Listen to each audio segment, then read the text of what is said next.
Nigeria,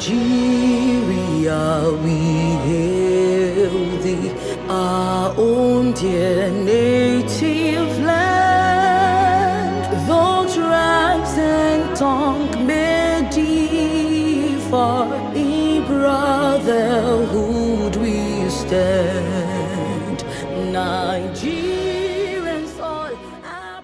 It is the latter part of 1968. The Nigerian Civil War has reached a stalemate, and the international outcry against Nigeria concerning the casualty of war, particularly children, was becoming deafening. Obafemi Awolowo was not satisfied with reports reaching him at Lagos about the situation of the war. He needed to go to the war front to see things for himself. Awolowo visits Enugu and Port Harcourt and notices that the cases of malnourished children were more pronounced in Enugu than in Port Harcourt. He inquired as to what happened to the food the Nigerian government had authorized to be given to the ordinary people of Biafra. He is told that many of the trucks bringing in aids to people are usually ambushed by Biafran soldiers. Awolowo knew he needed to take the hard decision of not feeding the enemy while the war wore on. He knew he would be making a lot of enemies in the process, but he needed to do what he had to do to bring the war to a quick end. These documentaries by textandpublishing.com are aimed at telling the Nigerian story to an audience that will be better informed about our past and help make our nation great in the future. Share and like our videos, subscribe to our channel, and kindly leave a comment for us in the comment section. Ensure you conclude watching the video. Thank you very much for watching. At the height of the crisis in the Action Group, after the Coca Commission had vindicated Samuel Laduke Akintola, Alhaji Adegbenro, the man the Action Group had elected to take over the office of Akintola, appealed to the British Privy Council. Since the colonial era, the Privy Council had remained the final arbiter on conflict anywhere in the British Commonwealth. Nigerians trusted the Privy Council because besides its being a historic organization that had helped to solve many conflicts throughout the centuries and in many countries around the world, it is also a body of legal minds who are extremely fair when it comes to passing judgments on issues. The British themselves understood this, so they never disobeyed the judgment of the Privy Council.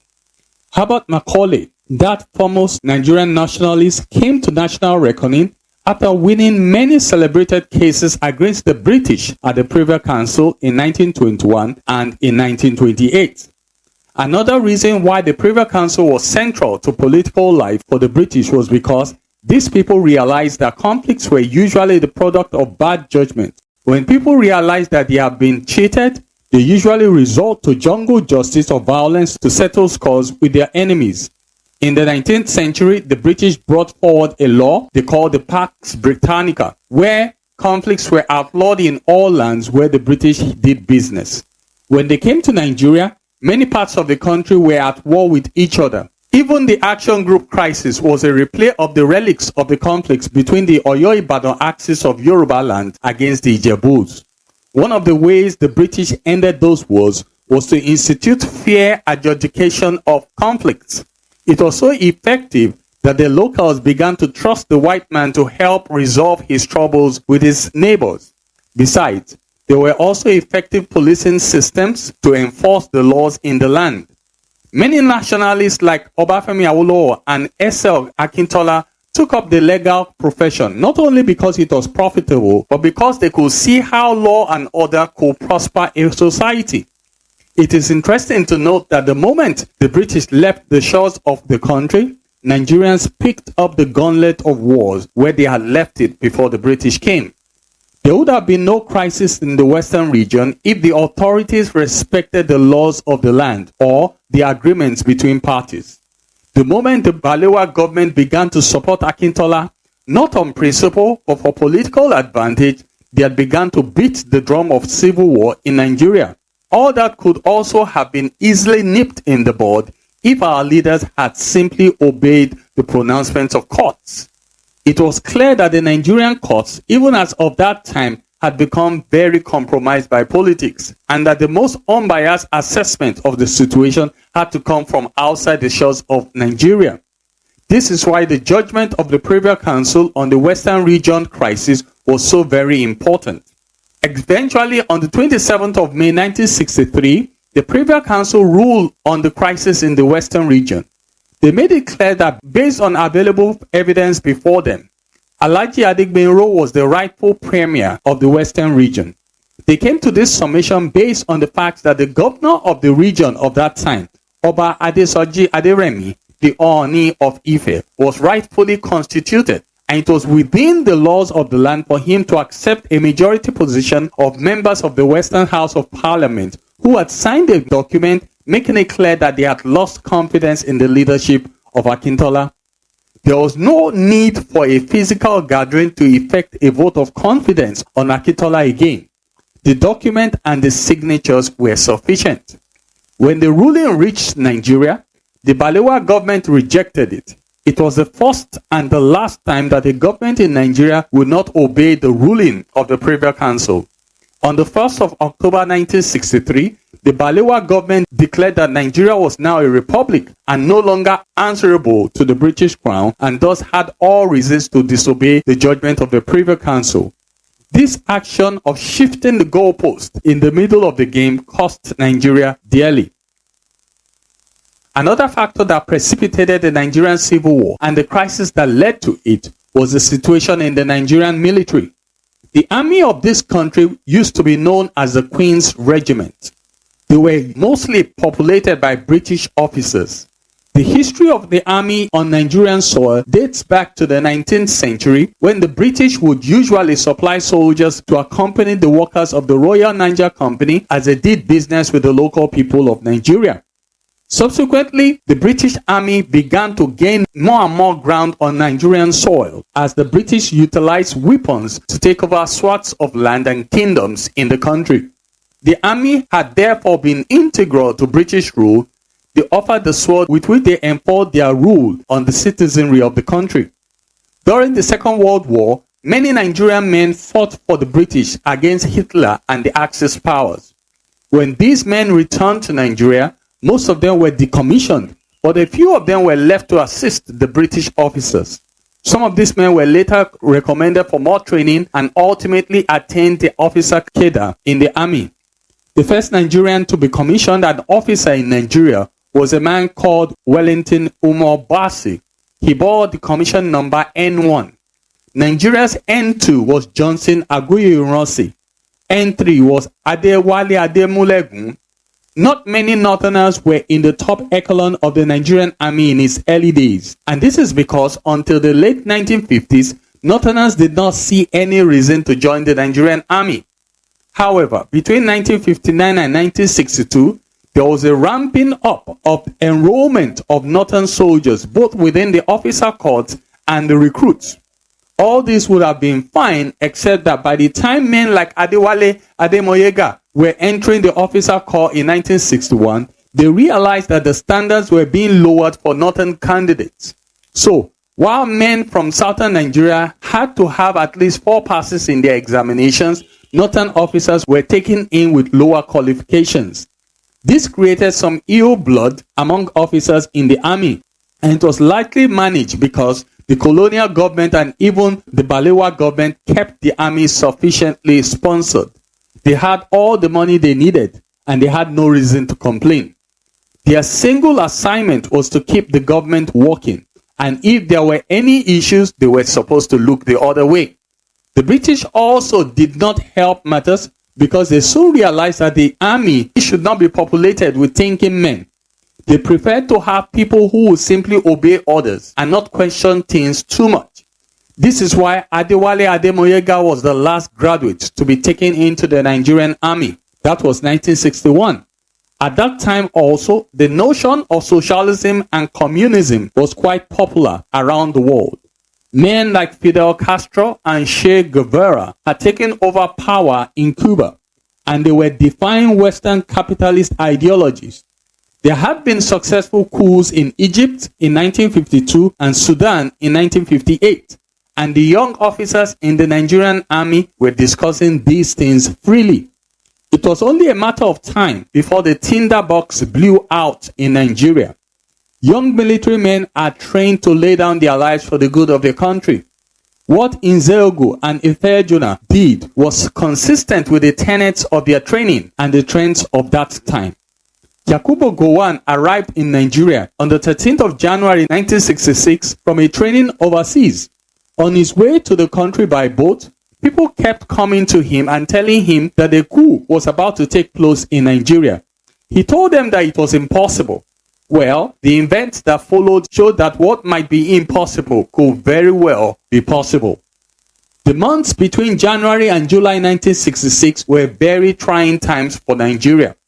Nigeria had never been led by a military government up to that year.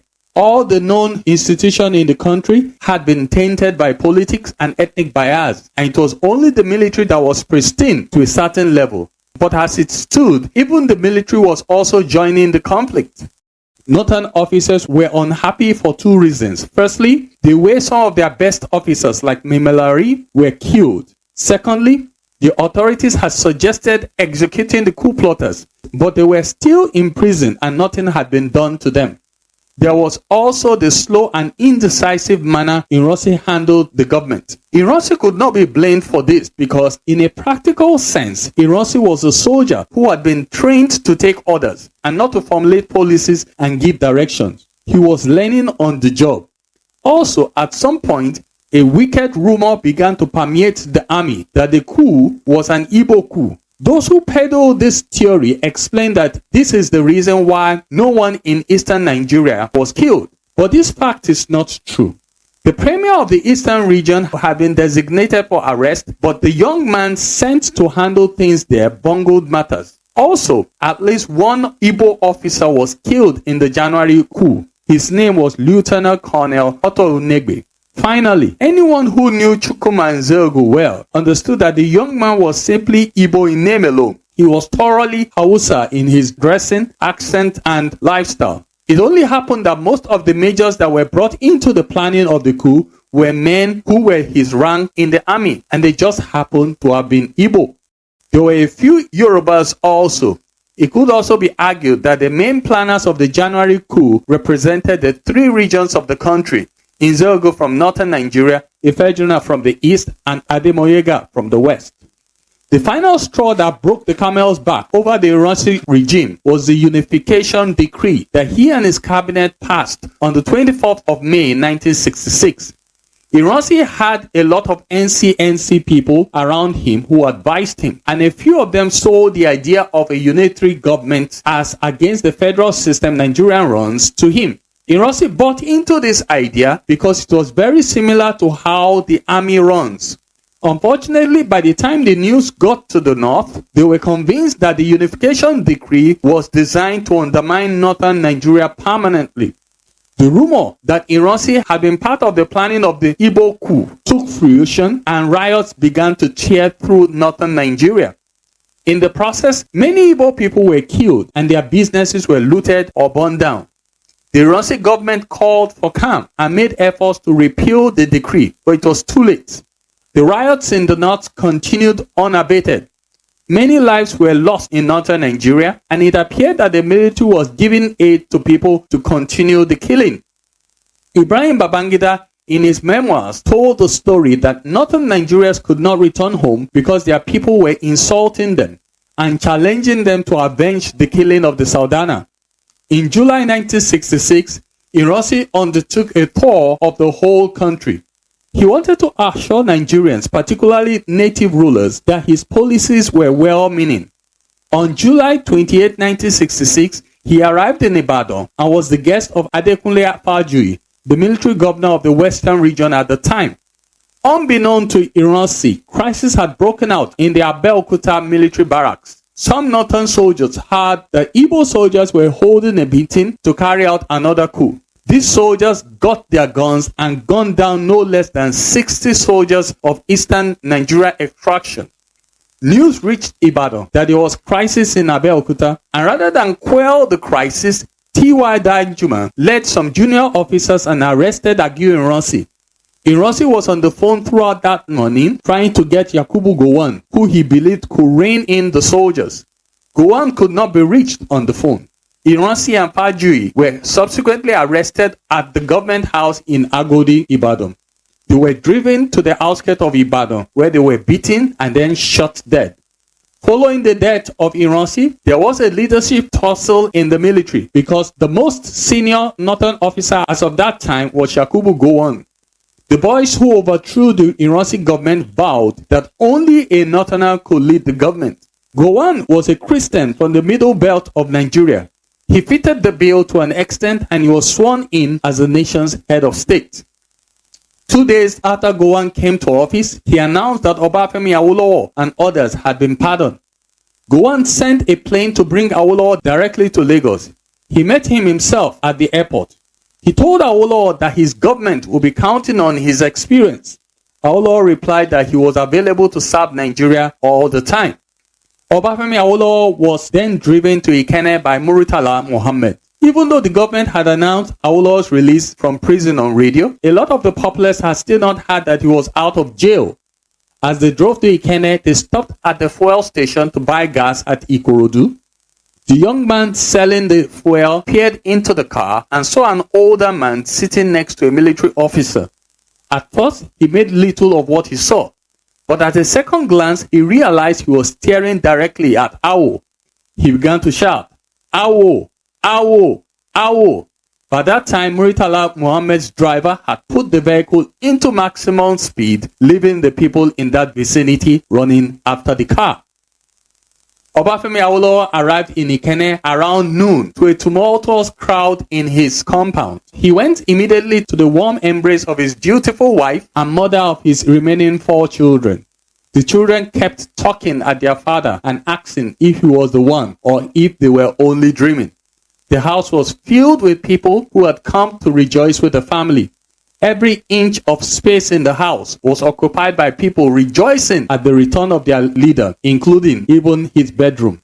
It wasn't until late in the night before he could have a little space to breathe.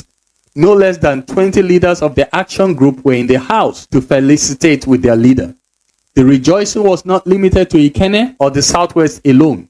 There was rejoicing all over Nigeria. The Daily Times reported that some group of people were seen rejoicing and shouting, "Awo! Awo!" in northern Nigeria. A carpenter in the Gwagwarawa quarters in Kano sold his bicycle for £10 so that he could buy drinks for friends to rejoice with him. At Onitsha, 15,000 traders left their stores and danced around the street at the news of the release of Obafemi Awolowo. Quite naturally, the epicenter of the celebration was Southwest Nigeria, where Yorubas let go of all their individual sectional bias, came together and rejoiced at the release of their former premier. As the celebration simmered down, one of the things that was uppermost in the minds of people was how Obafemi Awolowo would handle his erstwhile enemies. A lot of people had betrayed him and the worthy cause he stood for. Many friends had abandoned him cold in the rain. A lot more people had been tempted for pecuniary reasons to work against him. People wanted to know how he would handle the situation. Obafemi Awolowo was a lot ahead of many people in his generation. Having been keenly aware that something ominous was going to befall Nigeria, he was more concerned with mitigating the situation than exacting revenge. In August 1966, Nigeria was already tottering towards war. The crisis that had begun in the Southwest had spread to every part of the country. Lives had been lost, and the last thing that was on his mind was to exact revenge. Awolowo needed to rise to the occasion and offer the Yoruba people leadership. He made it abundantly clear to himself and to whoever cared to hear that he would not be pursuing vengeance against anyone who betrayed his cause between 1962 and 1966. Rather, he was going to focus on putting the country together. The nation was tottering towards war and disunity, and every hand must be on deck to salvage the situation. Colonel Adekunle Fajui had been the military governor of Southwest Nigeria. He had worked assiduously to see Obafemi Awolowo released. Unfortunately, he was killed along with Agoye Iransi on the eve of the release of Awolowo. In his place, the government had appointed Colonel Robert Adebayo to be the acting military governor. Adebayo reached out to Obafemi Awolowo at Ikenne and informed him that there will be a meeting of Yoruba leaders of thought on the 12th of August 1966, 9 days after Awo was released from prison. He made it clear that Awolowo needed to be there. The meeting was held at the Western Hall in Ibadan. It had in attendance all leading Obas in Yoruba land, leaders of all shades of opinion and thoughts, and any Yoruba person of substance. The hall was filled. Adebayo opened the meeting and made it clear to everyone that certain decisions needed to be taken with regards to the Yorubas continuing with the Nigerian Union. He encouraged everyone present to be united with the decision reached. And then he said he will be stepping out of the meeting to give allowance for the leaders of the people to make a decision. Before he left, he suggested that Obafemi Awolowo should be made chairman of the meeting. After Adebayo has stepped out, the motion was moved that the first thing that must be done should be the choosing of a leader for the Yorubas. This motion argued that Yoruba land needed a man to lead her at a trying time like this within the Federation of Nigeria. Another person stood up and suggested that Obafemi Awolowo should be made the leader of the Yorubas in that meeting. Awolowo, as chairman of that meeting, replied that the most pressing issue at that time was not electing a leader for the Yorubas, but finding answers to certain questions.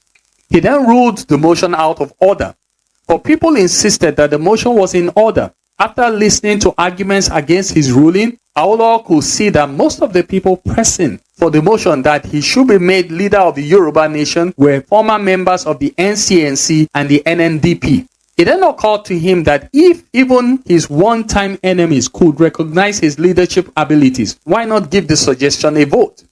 He also thought that if ever a leader is elected for the Yorubas, it will be the first time since Oduduwa that one man will be representing the Yoruba nation. Lastly, he saw that the eastern region had Nnamdi Azikiwe and the northern region used to have Ahmadu Bello. Why should his people be without a leader? Finally, Awolowo allowed for the motion to be moved. On the 12th of August 1966, the motion was moved in a meeting of leaders of thoughts in Ibadan, where leading Obas were present for Obafemi Awolowo to be made the leader of the Yorubas. This motion was seconded and it was unanimously accepted by every person who attended that meeting. With the appointing of a leader for the Yorubas, there was no need again to deliberate on any issue. The people of Southwest Nigeria were confident that Obafemi Awolowo would represent them well within the Federation of Nigeria. A month later, on the 12th of September 1966, Obafemi Awolowo led the Western Region delegation to the ad hoc conference for constitutional proposal in Lagos. It was clear that the question of the unity of Nigeria needed to be discussed, and a constitution was needed to define the basis of the country's continual existence. The Constitutional Conference was not a success because the Eastern Region delegation did not come for it. Their fears were understandable because in the ensuing crisis that had enveloped Nigeria, no less than 100 Igbo officers had been murdered, mostly in the Abeokuta garrison. A safe estimate of no less than 30,000 Igbos had been killed in northern Nigeria. It was safe to conclude that a genocide was ongoing against the Igbos all around Nigeria at that time. Obafemi Awolowo had made it very clear to every Yoruba man that no Igbo blood was to be spilled in the western parts of the country. This notwithstanding, the Igbos began to return to eastern Nigeria in droves, culminating in something close to a humanitarian crisis in the eastern parts of the country. Colonel Emeka Ojukwu was crying wolf day and night and even threatening to leave the Nigerian Union as long as the evils against the Igbos were not mitigated. After the immediate crisis of July 29, 1966, a few Igbos remained in southwest Nigeria and no one molested them. Obafemi Awolowo ensured that nothing happened to them even while the country was waging war against the East. In July 1967, Yakubu Gowon and all military governors of every region in Nigeria decided to hold a peace meeting in Ghana. This meeting was at the instance of General Joseph Ankara, and it was held in Aburi in the northern parts of Ghana. Colonel Ojukwu represented eastern Nigeria, Colonel David Ejo represented Midwest Nigeria, Colonel Hassan Katsina represented northern Nigeria, and Colonel Adebayo represented southwest Nigeria. The meat of the discussion in Aburi was the need to first reorganize the Nigerian armed forces. The agreement was that all military men were to return to their region of origin. The meeting recognized that there were 4 regions in Nigeria at that time and that each region had a right to military autonomy. Secondly, it was agreed that all legislative powers and executive powers were to be vested in the federal military government that was situated at that time in Lagos. All decisions affecting the country should be taken by this council. Thirdly, the Nigerian government was to look into the issue of displaced persons and the humanitarian crisis that had befallen eastern Nigeria since the mass exodus of Igbos to the eastern parts of the country. The meeting was held on the 4th and 5th of January 1967. Following that meeting, Colonel Ojukwu released all the military men who were imprisoned in eastern Nigeria. Some of them, like Colonel Victor Banjo, could not return to the western part of Nigeria because it was still considered unsafe for them to return. Chukwuma Ezeogo was not released by Ojukwu at that time, but students of the University of Nigeria, Nsukka, protested and forced the hand of their military government to release him. The Yakubu Gowon government, having returned to Nigeria, was very slow at implementing many of the decisions reached at Aburi. They were content with having all powers and decisions emanating from the federal military government, but they did very little to lighten the humanitarian crisis in the east. Along with this, the military men imprisoned in the southwest and the midwest of Nigeria for their participation in the January coup were not released. Some were even murdered in prison way back in July 1966. Aburi concluded that since the northern soldiers who had carried out the pogrom of July 29, 1966 were not brought to book, the boys who did the January 15, 1966 coup should be left off the hook as well. Also, the decision to allow for each region to have its military men was not immediately effected in southwest Nigeria. At some point in early 1967, Southwest Nigeria was seen as being under military occupation by northern soldiers. In fact, at the time, many Yoruba soldiers had no access to weapons. Obafemi Awolowo made it very clear to the Gowon government that this was not acceptable. Northern soldiers, he insisted, must leave Southwest Nigeria immediately. The matter became quite serious at some point because Awolowo's life was even being threatened. Obafemi Awolowo took his responsibility as leader of the Yorubas very seriously. By the close of April 1967, it was apparent that a war between eastern Nigeria and the north was inevitable. Awolowo needed to situate western Nigeria carefully in the conflict, and so a meeting of leaders of thoughts of western Nigeria was called on the 1st of May 1967. In the meeting, Obafemi Awolowo opened his speech with 4 imperatives. First, he said, only a peaceful solution must be found to arrest the present worsening stalemate in the country and to restore normalcy. Second, he stated, the eastern region must be encouraged to remain part of the federation. Third, he stated, if the eastern region is allowed by acts of omission or commission to secede or opt out of Nigeria, then the western region and Lagos must also stay out of the federation. Fourth, he stated, the people of Western Nigeria and Lagos should participate in the ad hoc committee or any other similar body only based on absolute equality with the other regions of the Federation. On the 2nd of May 1967, Obafemi Awolowo received a letter from the Chief Justice of Nigeria at the time, Sir Adetokunbo Ademola, inviting him to a meeting at the Nigerian Institute of International Affairs on the 4th of May 1967. Ademola stated that the meeting aimed to find a solution to the ongoing problems the country was facing. Awolowo determined to go for that meeting, but it should be understood that Awolowo's attending that meeting was beside himself. He was attending that meeting on behalf of the Yoruba people. Adetokunbo Ademola has been the chief architect of Awolowo's incarceration. He had ensured that a more pliable judge was appointed to oversee the treasonable felony. He had also been the person who appointed Justice G.B.A. Coker to investigate the finances of the Western region. Naturally, Awolowo had every reason not to go to that meeting, but in keeping with his commitment to forgive all his erstwhile enemies, he determined to go there. At the meeting, it was resolved that Obafemi Awolowo was to lead a delegation of 4 eminent personalities from southwest and midwest Nigeria to see Colonel Emeka Ojukwu in Enugu. These individuals were Professor Sam Aluko, who was teaching economics at the University of Nsukka at the time, Chief S.J. Mariere, the first executive governor of the Midwest region from 1964 to 1966, and Dr. Amuda Aluka, who at the time was a prominent medical doctor from the northern parts of Nigeria. When the decision of the meeting was made known to Gowon, he felt it was too dangerous for Awolowo. He could not at that time put the life of the leader of the Yorubas at risk. Obafemi Awolowo, however, made it clear that it was a risk that was worth taking. Besides, the country was not at war yet. Ojukwu will understand the gesture that people from other parts of the country were trying to make to resolve the present impasse. Gowon then allowed the delegation to go to Enugu.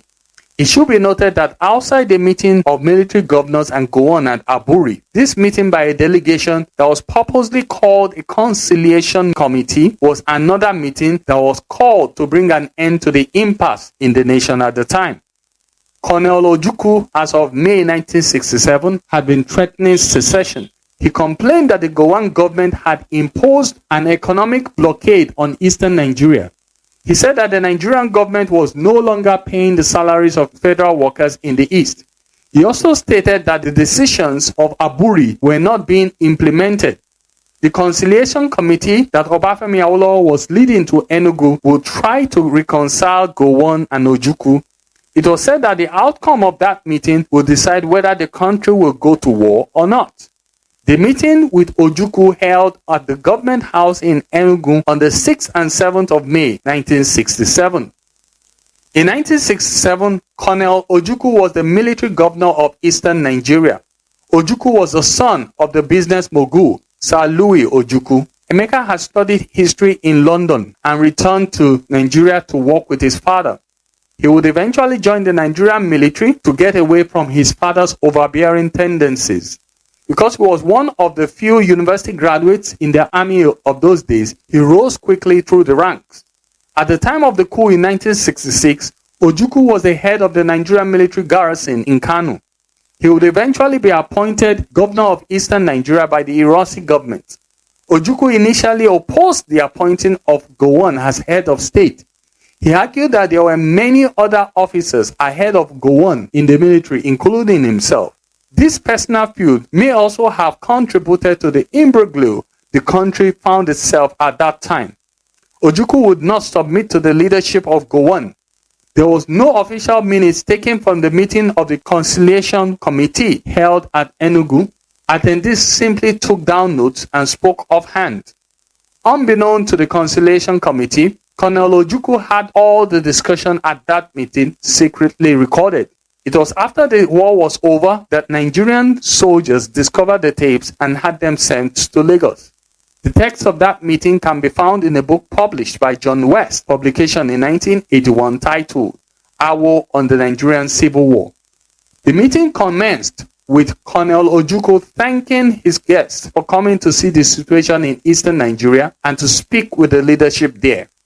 Awolowo, as head of the delegation, then explained that he and the 3 other men had come to speak to Ojukwu to permit a few leading persons in eastern Nigeria to attend the meeting of the National Reconciliation Committee in Lagos.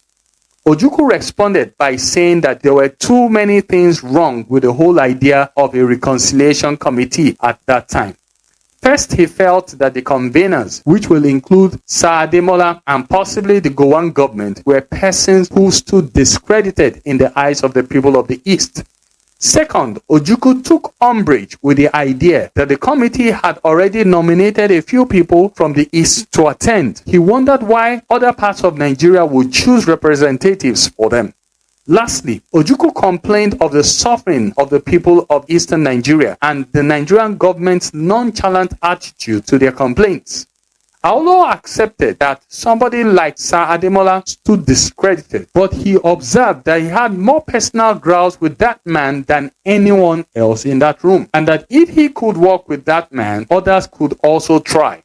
He then explained that the East had legitimate concerns, but that there was no way the world would hear these concerns except they were tabled in a meeting like the one being proposed. The meeting proceeded by Ojukwu and some of his government officials expressing fears over the locations of the venue. They explained that they would not come to Lagos as long as northern troops were still in the southwest. Awolowo and his friends told Ojukwu and his men that the consummation committee would be willing to meet in Benin. They felt Asaba was too close to the east and northern delegates would not feel safe there. The meeting closed without a concrete statement from Ojukwu about sending delegates to the reconciliation committee in Lagos. Awolowo and the three other men flew out of Enugu and headed to Lagos. Obafemi Awolowo had a briefing on the meeting with Colonel Gowon. Events that followed shows that the East were not ready to dialogue in any reconciliation committee. Ojukwu had repeated over and over again during that meeting that the East was sufficiently ready to withstand a military invasion of its territory. One of the leading arguments that Awolowo had posited before the end of the First Republic was the need for more states to be created in Nigeria. Awolowo argued that we cannot be speaking about true federalism in Nigeria without paying attention to the demands of minority groups. If more states were created in Nigeria, the hegemonic hold that northern Nigeria had will first be reduced, and then the minority groups will have a say on how their regions will be governed. The Gowon administration also noticed that in all of Colonel Emeka Ojukwu's rhetoric, he had said very little about minority groups in eastern parts of Nigeria. Ojukwu spoke as if all the tribes in the east were in support of his ambition to secede from Nigeria. To therefore quell this rhetoric and to bring other minority groups into deciding the future of Nigeria, the Gowon administration divided the three major regions of the country to 12 states on the 27th of May 1967. The one monolithic north was divided into Kano, Kaduna, Northwestern, Northeastern, North Central, and Benue Plateau states. Western Nigeria was divided into Western State, Lagos State, and Midwestern State. Eastern Nigeria was divided into Eastern Central State, Rivers State, and Cross River State. Eastern Central State was populated mostly by people of Igbo extraction. Rivers and Cross River States had many minority groups who had long complained about the hegemonic hold of the Igbos over them. These people rejoiced over the news of the creation of their own state. Ojukwu regarded this action by the Gowon government as going too far. The decision of the Nigerian government was brought to the legislative body working with the Eastern government, who then empowered Colonel Emeka Ojukwu to secede from Nigeria. Emeka Ojukwu declared secession on the 30th of May 1967 and declared Eastern Nigeria as the Federal Republic of Biafra. The following day, the Gowon government declared the commencement of police action against Eastern Nigeria. They regarded Ojukwu's actions as rebellious, and from that day on, Nigeria chose to call the leader of Biafra a rebel. The Nigerian Civil War has started in earnest. Many people from Eastern Nigeria have criticized Obafemi Awolowo for leading Western Nigeria to join the North in the police action, which later became the Nigerian Civil War. They forget quickly that the Yoruba leader has stated 4 imperatives on the 1st of May 1967. The second imperative stated that the East must be encouraged to remain in the Union of the Federation. Awolowo's visit to Ojukwu in Enugu on the 6th of May was part of the country's effort to encourage the East to remain in the Union. The third imperative stated that if the Eastern region is allowed to leave Nigeria, then the West and Lagos will leave the Federation also. Apparently, the declaration of police action by the Gowon government on Eastern Nigeria was a clear indication that no one allowed the East to leave Nigeria. They left on their own volition, and it was incumbent on Nigeria to quash such rebellion. This brings us to the first imperative, which was that only a peaceful solution must be utilized to solve the problem at hand. Obviously, after every peaceful means had failed, the only other option that was left was force. It should be noted that no nation on earth permits secession on a platter of gold. when the southern parts of the United States sought to secede from the Union in the 1860s, Abraham Lincoln declared war on them, precipitating the American Civil War. Many people believe that Colonel Ojukwu was simply on an unnecessary rush to nowhere. Eastern Nigeria had not utilized all of its options for peace. Colonel Victor Banjo appealed to Ojukwu not to declare secession from Nigeria at the time. Banjo was a seasoned military officer and could tell that Eastern Nigeria was not at that point militarily where it could sustain a war with the Nigerian government and win. During the meeting between Ojukwu and Awolowo on the 6th of May 1967, Awolowo had informed Ojukwu that the federal government was already withdrawing northern troops from southwest Nigeria. By the close of May, northern soldiers had left Ibadan completely, and a few of them were stationed in Ilorin. One must understand the thinking of Obafemi Awolowo. The man was not just concerned with the unity of Yorubas. He was confident that this unity could be extended to all of Nigeria. It is the reason why he studied the concept of federalism as practiced in India very closely and decided to bring the idea to Nigeria. Federalism is a political system that helps differing nations to work harmoniously together. A nation could be defined as a people that speak the same language. The peculiarity of Nigeria as a country is that this country is blessed with hundreds of linguistically defined nations. The three prominent ones are Hausa, Yoruba, and Igbo. But the error that many make is in reducing Nigeria to just three nations alone. Awolowo therefore posited the idea of federalism that would permit these differing nations to dwell together. The British had helped Nigeria to come into modality by bequeathing to the country a unifying language, which is English. But English is still foreign to who Nigerians really are at the roots. Nigerians remain divided along linguistic lines. Therefore, the crisis of the Civil War and Ojukwu's call for secession was a threat to Obafemi Awolowo's fundamental principle of unity via federation, which had been the motto of the action group from inception in 1951. Therefore, as leader of the Yoruba people, Awolowo was in a position to make one of two decisions. He could either team up with Eastern Nigeria and join in their secession call and lead the Yorubas out of Nigeria. If the moment Ojukwu declared that Biafra had been carved out of Nigeria, Awolowo had also made the decision to lead the Yoruba people out of Nigeria. Along with Lagos, the Yakubu Gowon government would have ceased to exist. They would simply leave all the infrastructure in Lagos and return to northern Nigeria. The second option was for Awolowo to team up with Gowon and crush the rebellion of the East. If one then considers the fundamental principle of unity via federation that the action group had always confessed, you realize why Obafemi Awolowo led the Yorubas to join the Gowon government. Awolowo's principle in life was not just the unification of the Yoruba nation, which was achieved under his leadership on the 12th of August 1966. Rather, his second goal was the unification of Nigeria, and his ultimate goal was the unification of all African countries, which the African Union represents even today. The moment Ojukwu declared the secession of Eastern Nigeria from the country, Yakubu Gowon understood that he must get Obafemi Awolowo to work at the highest echelon of government. This was the only way to rally the Yoruba nation to his side during the crisis. Midwestern Nigeria, through their military governor, David Ejo, had made it very clear that they would not be meddling into the crisis between the East and the North. They pleaded with the Nigerian government not to make their land a turf for war.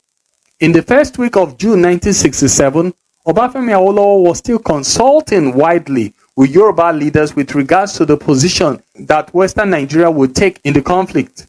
At about the same time, Gowon put a call across to Obafemi Awolowo and requested that he and some of his men in the action group serve in his government. Awolowo was to be made the vice chairman of the Federal Executive Council, while Gowon would head the council. The Federal Executive Council will now replace the federal military government as the highest decision-making body in the country. It will consist of both the military and civilians. Obafemi Awolowo replied that along with this position, he would prefer to be made the Minister of Finance. The deal was done, and the government announced that Awolowo had joined the government of Yakubu Gowon by the beginning of the second week of June 1967. On the 12th of June 1967, Awolowo delivered a speech which could be regarded as his acceptance speech to serve in the Gowon cabinet, where he said that he regards his return to government work as a call to assist in doing a rescue operation to repair and close up a major defect in Nigeria's political life. He recognized that the job will require dedication, selfless devotion, courage, and faith. Obafemi Awolowo recognized the position he occupied in Nigeria's political history at that point in time. He and other nationalists had helped to rid Nigeria of foreign rule. In the process of trying Nigeria's hands on indigenous rule, the natural stress and hiccups that comes with novel government will show up. One of such was the present crisis. Awolowo could not join the party that sought to destroy what was bequeathed to the country. Rather, he chose to work with the party that sought to preserve the unity of the country. More than anything else, the fight against Emeka Ojukwu's rebellion was not just to keep Nigeria warm, but was to preserve the many minority groups that Ojukwu held sway over in the eastern parts of the country. Ultimately, the Nigerian Civil War was won as the minorities in the eastern parts of Nigeria teamed up with the federal government to defeat Biafra. At the onset of the war, crude oil had been discovered in commercial quantities in many parts of eastern Nigeria. Obafemi Awolowo was confident that careful use of the resources that came from this oil wealth will not only help end the war, but will create a foundation for the rebuilding process that will bring healing to the country. But before he could settle down to work as Minister of Finance, Obafemi Awolowo still needed to sort out some pressing issues in the country.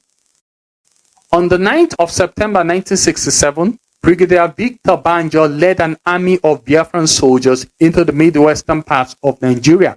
Victor Banjo had been a senior officer in the Nigerian military. 2 days after the January 15, 1966 coup, Ironsi had arrested Banjo and detained him on suspicion of being involved with the coup plotters. Information had emerged later that showed that Banjo had not been part of that coup. Ironsi had, however, detained him in Ikot-Ikpene, present-day Akwa Ibom. He was in detention until January 1967, when Ojukwu released him. Victor Banjo, a Yoruba man, could have decided to leave Nigeria at that time, especially as his Sierra Leonean wife had secured an exit route for the whole family. Banjo was a trained soldier, however, and patriotism would not allow him to flee Nigeria at that time. He then chose to move to Enugu, where he lived in the government house with Ojukwu for a while before he got alternative accommodation in the city. By July 1967, Biafra had lost many of its best officers in the war theater around Nsukka. This was the place and time where Chukwuma Kaduna Nzegu and the poet Chris Okibo were killed while fighting. Ojukwu needed trained officers to lead the war effort, and Victor Banjo was the man. Banjo named the army that he led into the Midwestern region the Liberation Army. Benin was never supposed to be a destination but a transit point. However, poor planning, lack of weapons, and lack of trained men hampered Banjo's ability to proceed further and take Lagos as he had been directed by Ojukwu. The Midwest was supposed to be a neutral place for the two conflicting sides, but the moment Banjo moved into that section of the country, the Midwest had become a theater of war. David Ejo fled Benin and found his way to Gowon in Lagos. Gowon ordered Colonel Muritala Mohammed to lead the 2nd Division of the Nigerian Army to oust the rebels in Benin. The fighting was fierce, but Benin was recovered from Biafran troops by the 2nd week of October 1967. Ojukwu ordered Victor Banjo and his men back to Enugu. Banjo, Ifeanyi Efejuna, Samuel Agbam, and Philip Alale were summarily executed on the 24th of September 1967 for planning to overthrow the government of Biafra. Other reports claim that Ojukwu needed to make a scapegoat of Banjo for defying his orders while the Biafran troops occupied Benin. While Banjo was in Benin, he had made overtures to Yoruba leaders to permit his troops into western Nigeria so that he and his men could liberate Lagos of the Northerners. Obafemi Awolowo, who was the leader of the Yorubas, responded by saying that whoever knew Banjo should tell him not to bring Igbo troops to Yoruba land.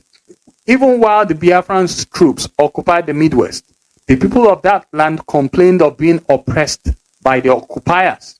They did not have the freedom that they used to have under a Nigerian government. With time, resistant groups began to emerge within the Midwest, asking for Igbo troops to leave their land. These reports certainly reached Yoruba land, and Awolowo would never have countenanced any idea of being subjugated to the Igbos. Besides, the military action that the Nigerian government had undertaken was certain to bear fruit. There was a need for some patience. As the war effort wore on, Awolowo got down to the business of managing the nation's finances. The first thing the Gowon government did was to secure the oil exploration revenue of Nigeria. Most of the oil exploration investments in the country were not situated in Igbo land itself. They were either in the newly created River State or Cross River State. For a few months, there was back and forth between Ojukwu and the leadership of Shell Petroleum with regards to who they were to pay oil revenues to. Ojukwu insisted that Biafra was to have access to this money, but Shell were wise enough to evade paying anything to either Nigeria or Biafra until either of the two sides had militarily secured Shell facilities.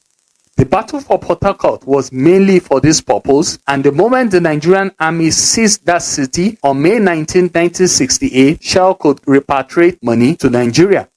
In the meantime, Obafemi Awolowo, as Minister of Finance, had to do a lot of planning without revenue from oil. In total, a lofty sum of £300 million were spent on the 3-year war effort. In the first year, £33.5 million was spent in purchasing military armament and in looking after the welfare of the troops. In the second year, as the country's revenue improved, having access to resources from oil, the country spent £98 million. In the third year, a whopping £170 million was spent. Most of the money spent in the third year went into mop-up efforts at the war zones and helping to decommission soldiers and putting them into gainful employment.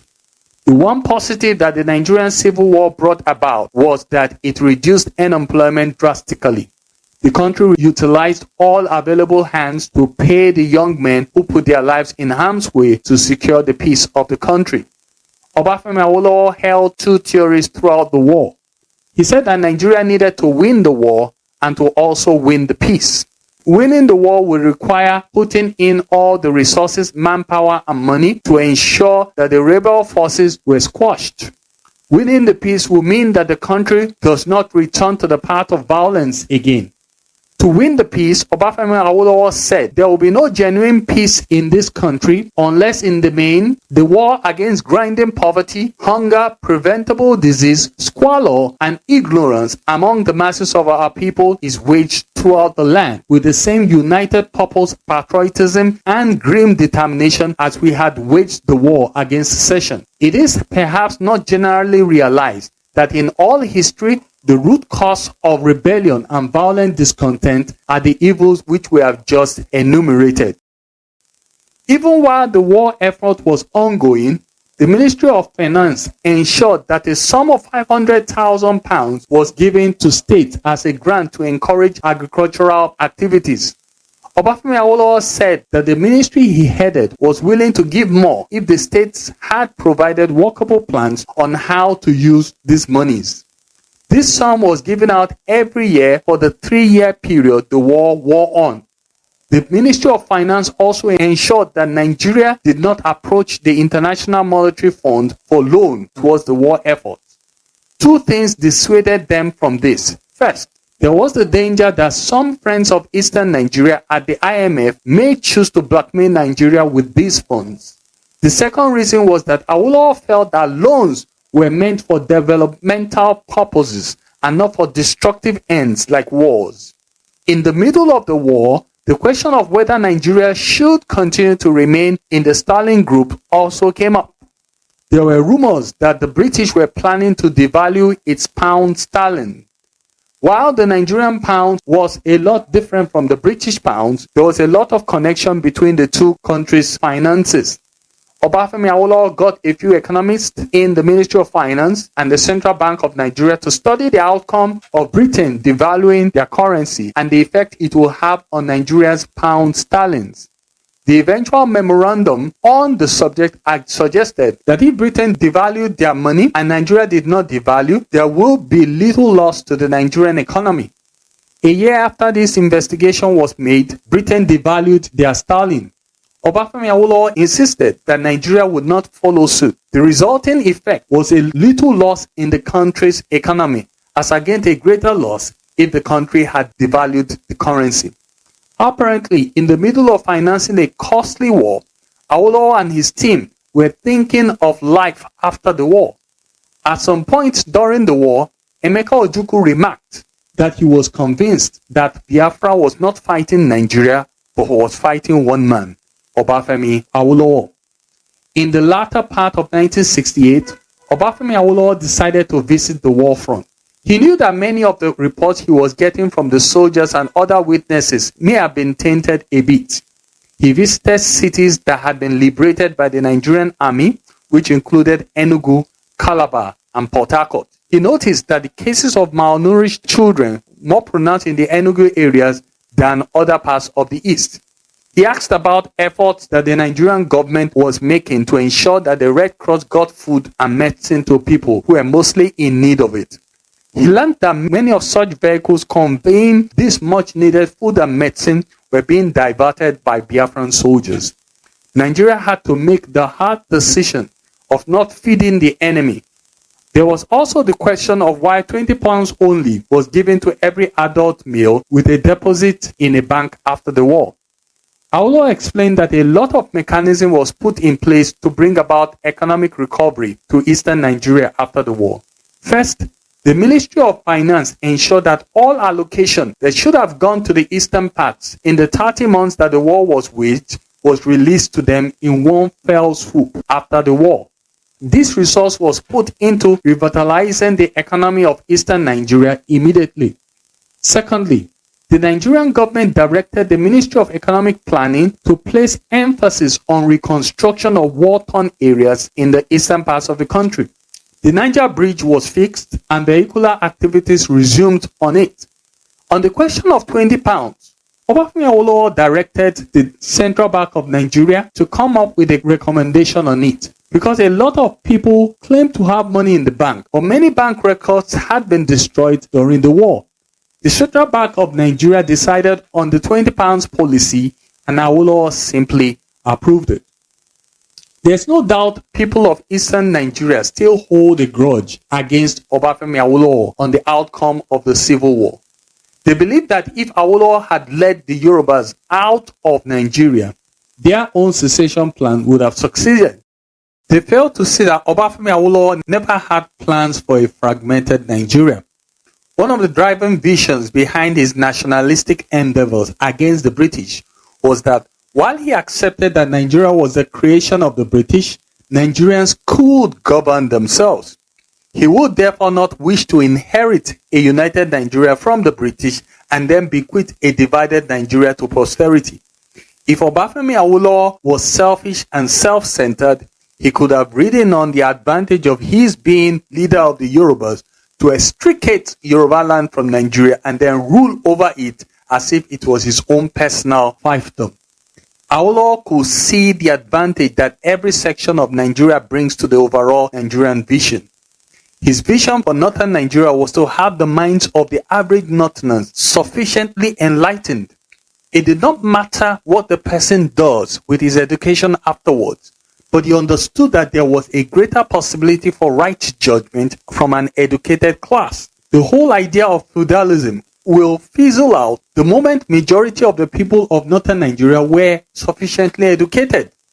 Awolowo also saw the immense gift of the people of eastern Nigeria, and he was convinced that these people could add to Nigeria.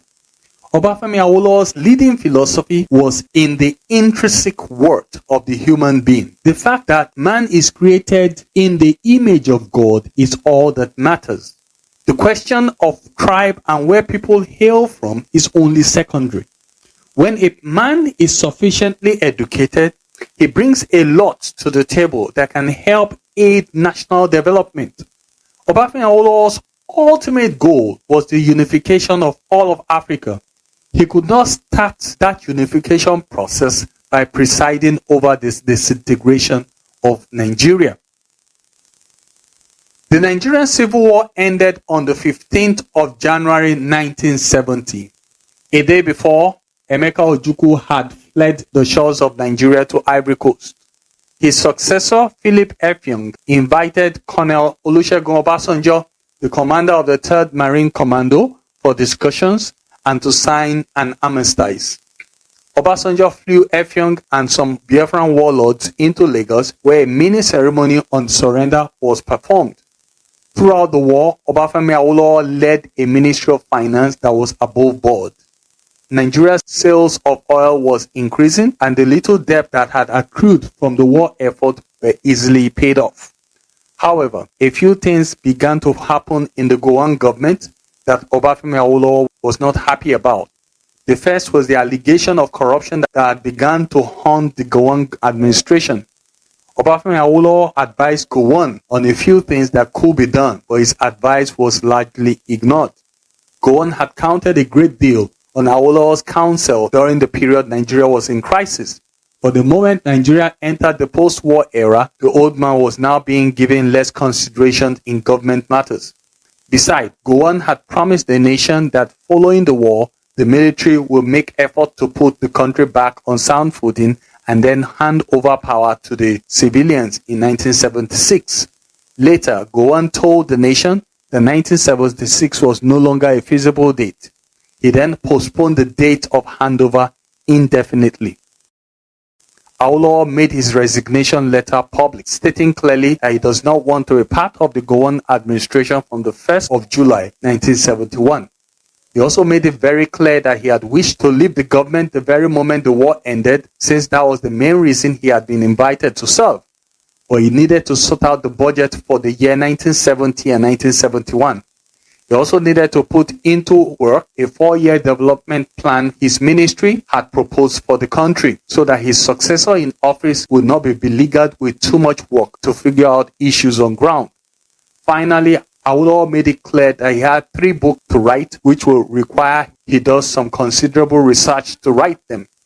At his send-forth party, Awolowo told Gowon that the single most important thing Gowon had done for Nigeria, besides helping to keep the country one, was the creation of the 12 states. That Gowon was able to break up the monolithic knot into 6 distinct states was the greatest blessing he gave Nigeria.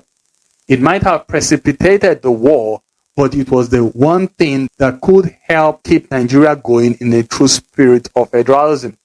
Obafemi Awolowo left Gowon's government and then returned to his law practice. He never really did return to the courtroom. It was enough that he managed the day-to-day running of things in the office from his home. Also, he spent a lot of time reading and writing.